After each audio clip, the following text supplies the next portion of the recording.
Welcome to this video on Kirchhoff's current law. In this video we're going to look at how currents behave when they approach junctions in circuits. So what I've got here is a diagram of just part of a circuit. It's not a complete circuit, but I want to imagine how a current is going to behave when it approaches this junction. So first of all, what do we mean by a junction? Well, we can think of a junction as a split in the circuit or somewhere where the current divides. So in this part of a circuit here, we can imagine this point being a junction. And what I want to consider is if we have a current that's flowing into the circuit, so I'll call this the supply current, IS. What we imagine is this current is going to split into two separate currents, and I'm going to call these I1 and I2.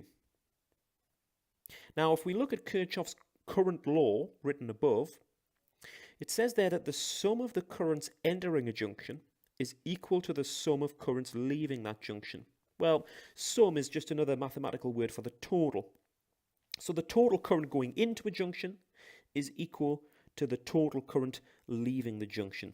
So in this case, I1 and I2, the total currents leaving the junction, must be equal to the current going into the junction, IS. So what we can write in this instance is IS is equal to I1 plus I2. That's a formula to express Kirchhoff's current law in this particular circuit.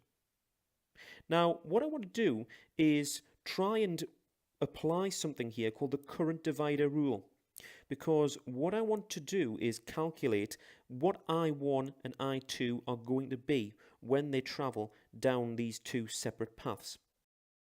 We know that the supply current is going to split into these two separate currents, but how much of the current is going to travel through resistor 1 and how much of the current is going to travel through resistor 2? Well, that is what we're going to try and apply the current divider rule to figure out. So, in order to do this, we're going to use a formula that's similar to the voltage divider rule that we looked at in our previous video on Kirchhoff's voltage law.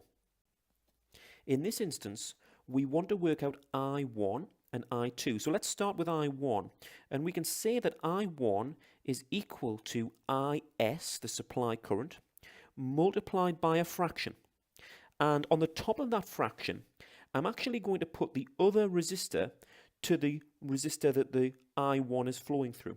So if we imagine in this case I1 is flowing through R1, I'm going to put R2 on the top of the fraction there. And on the bottom of the fraction, I'm going to put both resistors added together, R1 plus R2. So likewise, we can calculate I2. I2, the same idea, IS, the supply current, multiplied by a fraction, and on the top of that fraction, because I'm now concerned about I2 flowing through R2, I'm going to put R1 on the top of the fraction there. So the opposite resistor is going to go on the top. And likewise, the same thing on the bottom, R1 plus R2, both resistors added together on the bottom. Let's apply this to a worked example. And let's say that in our circuit here, we have 1 amp entering this junction. And let's say that our two resistors in this case are 330 ohms and 220 ohms. So, as we said before, we want to figure out how much of this 1 amp is going to go through the 330 resistor and be called I1, and how much of that 1 amp is going to go the other way through the 220 ohm resistor and form I2. Well, we're going to apply the current divider rule and hopefully figure that out.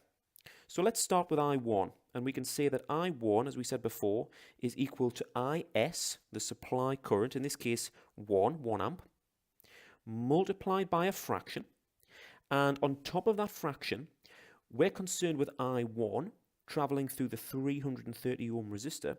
We have to put the opposite resistor on the top, so 220 ohms on the top. And on the bottom, both resistances added together, 330 and 220, that's going to give us 550 ohms on the bottom of that fraction. Well, if we calculate this, we come out with an answer of 0.4 amps. So we know that 0.4 amps or 400 milliamps is travelling through that top branch of the circuit there, I1, through the 330 ohm resistor. Let's do the same thing for I2. Now, if we think about it, we already can work out I2.